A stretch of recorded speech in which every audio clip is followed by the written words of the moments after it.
Hello everyone.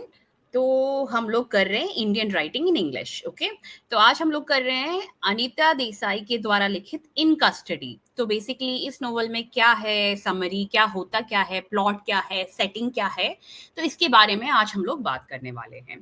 बहुत simple सी एक story है, जो बेसिकली आपके बैकग्राउंड और जो इंडियन कस्टम्स ट्रेडिशंस, जो चीज़ें फेड हो रही हैं उसके बारे में है ये जो पूरी स्टोरी है। और फाइनली कस्टडी में किसी के पास क्या रह जाता है, इसी के बारे में ये स्टोरी। तो शुरू करते हैं अनीता देसाई इन कस्टडी। ऑथर के बारे में अगर बात करें, अनीता देसाई के बारे में बात करें, तो काफ़ी सेलिब्रेटेड इंग्लिश लैंग्वेज राइटर है जो कि अपने sensitive portrayal of human psychology और मिडिल क्लास स्ट्रगल्स के लिए जानी जाती है। काफ़ी cultural changes in Indian society जो भी हुआ था उसके बारे में उन्होंने अपने नॉवेल्स में काफ़ी हाईलाइट करके लिखा हुआ है और बहुत बढ़िया तरीके से समझा रखा है। जो इन कस्टडी नॉवल है, ये पब्लिश किया गया है 1984 में और ये बहुत ही ज़्यादा क्रिटिकली अक्लेम्ड नॉवल है। और इसीलिए आपके कोर्स बुक में हो या फिर कोई भी कॉम्पिटिटिव एग्जाम में हो, इसलिए ये ज़्यादा ज़रूरी है समझना जानना, क्योंकि ये बुकर प्राइज के लिए शॉर्टलिस्ट किया गया था। Okay, so let's start with it. Setting जो है पूरे नॉवल की दिल्ली में है और एक फिक्शनल टाउन है मीरपुर करके। तो पूरा सेटिंग वहीं का है। अब ये जो पूरा रिफ्लेक्शन है किस चीज को दर्शा रहा है, वो ये चीज है कि ट्रेडिशन और मॉडर्निटी को कैसे कोलाइड किया गया है। Tradition plus modernity, this is what the story tells us about. Okay, तो मेन कैरेक्टर कौन कौन है इसमें? मेन कैरेक्टर, पहला जो मतलब मेजर इंपॉर्टेंट कैरेक्टर है वो है देवेन शर्मा। बहुत ही middle aged Hindi literature professor है, बहुत छोटे से कॉलेज में। अंडरपेड है, ज्यादा सैलरी है नहीं, बहुत ज्यादा ओवरवर्क करवाया जाता है और मेजरली अपनी लाइफ से बहुत डिससेटिस्फाइड है। अपनी बीवी से बनता नहीं है, बीवी इनको बिल्कुल भी जो है भाव देती नहीं है। जो उनका ट्रू पैशन है वो उर्दू पोएट्री में है और उनको लगता है कि ये बिल्कुल खत्म ही होने वाला है, ये डाइंग आर्ट है। लेकिन क्योंकि मजबूरी है इसीलिए वो हिंदी लिटरेचर पढ़ा रहे हैं एक स्मॉल से कॉलेज में। अब देखते हैं आगे क्या होता है। और दूसरे की कैरेक्टर्स की बात अगर हम करते हैं तो वो है नूर शाहजनाबादी। ठीक है, एक बहुत बड़े उर्दू पोइट थे, ये अब बहुत ओल्ड हो चुके हैं और बिल्कुल मतलब कड़वी बातें करते हैं, कुछ समझ में उनको आता नहीं है तो कुछ भी बोलते हैं। और वो रिप्रेजेंट क्या करते हैं, रिफ्लेक्ट क्या करते हैं उर्दू लिटरेचर की फेडिंग ग्लोरी को। ओके, सिद्दीकी कौन है? एक फ्रेंड है और उर्दू लवर है जो देवेन को जो है एनकरेज करता है अपना ड्रीम परस्यू करने के लिए। अब करते हैं बात मुराद की। देवेन का अपॉर्चुनिस्टिक फ्रेंड है और मैगजीन का एडिटर भी। अपॉर्चुनिस्टिक इज बेसिकली क्या है कि जब मौका पाए तो उसको यूज कर लिया। ठीक है, वो ही जो है किसको ट्रिक करता है, वो देवेन को ट्रिक करता है नूर का इंटरव्यू लेने के लिए। देखते हैं कि आगे क्या होता है, क्या वो ट्रिक कर पाता है और क्या क्या प्रॉब्लम्स होती है, क्या क्या चीजें होती है। अब इम्तियाज बेगम है नूर की सेकंड वाइफ।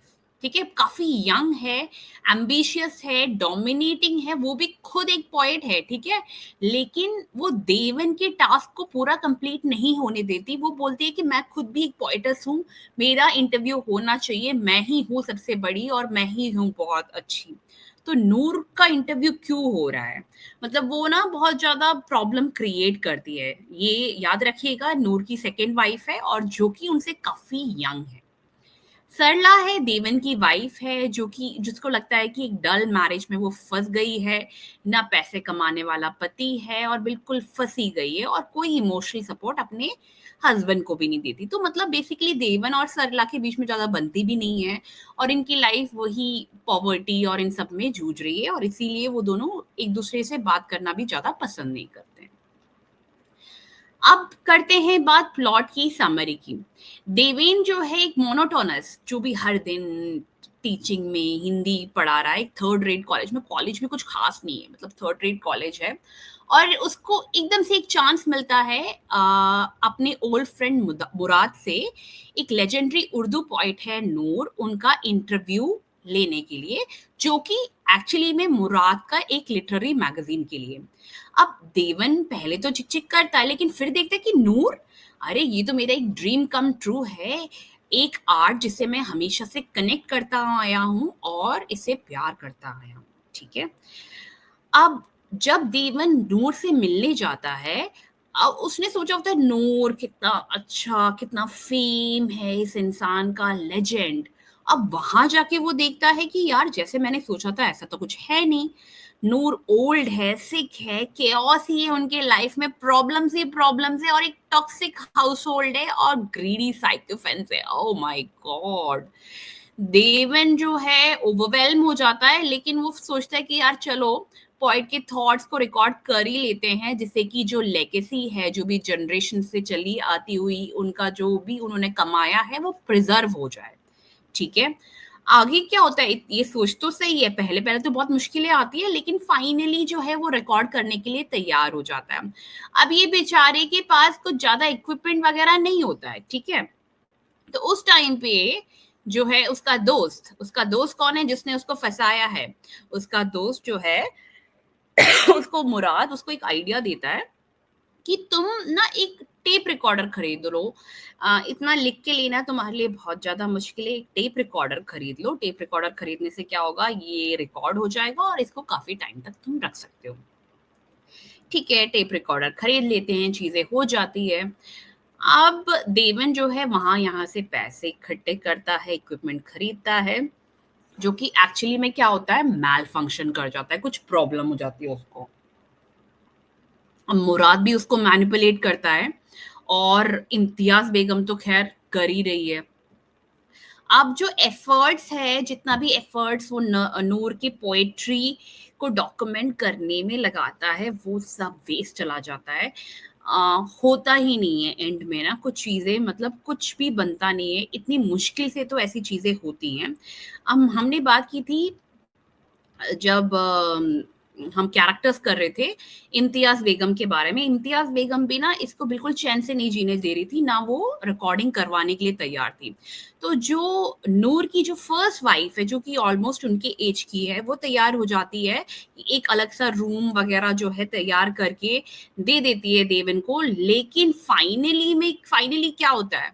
फाइनली कुछ भी ड जो डॉक्यूमेंट जो चीज़ें हुई होती है, वो कुछ ख़ास नहीं होती है।